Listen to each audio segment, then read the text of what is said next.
अस्सलाम वालेकुम एवरीवन। मेरे छोटे भाई की एंगेजमेंट आ गई है बहुत ज़्यादा नज़दीक, जिसकी शॉपिंग पेंडिंग है। तो हम निकल गए थे शॉपिंग करने के लिए, जो एंड मोमेंट चीज़ें बची हुई है। तो सबसे पहले गए हम हिजाब लेने के लिए, बिकॉज़ ड्रेस पे मैचिंग हिजाब होना बहुत ज़्यादा ज़रूरी था और मेरे पास नहीं था। तो हम पहुंच गए हमारी favourite all time favourite shop पर, और इनके पास बहुत सारी वैरायटी थी, बट जो मुझे चाहिए था वो वाला हिजाब अनफॉर्चुनेटली आउट ऑफ स्टॉक था।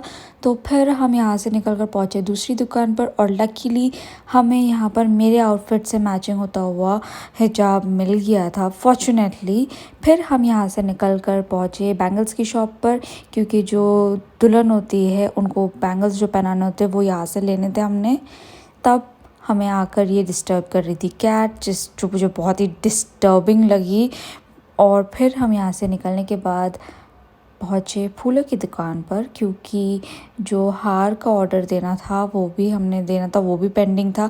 ऑर्डर दे दिया। फिर हम गए अगेन दूसरी क्लोथिंग शॉप में, बिकॉज़ ड्रेस के लिए जो इनर मटेरियल होता है वो लेना बाकी था, वो लिया। वहाँ से निकले और बहुत टायर्ड हो गए थे। हम पहुँचे आगरा रेस्टोरेंट कोंडवा में, और हम बैठे सोच रहे थे कि ऑर्डर करें। और तब तक हम जब तक थे तब तक तो कोई नहीं था, पूरा खाली था ये रेस्टोरेंट। और फिर हमने मेन्यू लिया, सोचा, डिसाइड किया, और बहुत मुश्किल हो रही थी डिसाइड करने के लिए, क्योंकि भूख लगी भी थी और भूख नहीं भी लगी थी।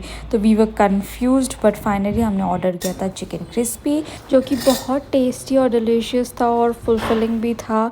तो यहाँ पर मैं पहले अपने सामने वाले इंसान को सर्व करते हुए दिख रही हूँ, और फिर मैंने अपने लिए भी ले लिया था। और इतनी भूख लगी थी कि मैंने अपने आप को सर्व करते ही स्टार्ट कर दिया था खाना, ड्यू टू हंगर। ये खाते ही फिर थोड़ा सुकून मिला पेट को। तो फिर उसके बाद हम पहुँचे अपने अपने घर, and that was it for today's video. I hope you like it. If you did then please like, share, comment and subscribe.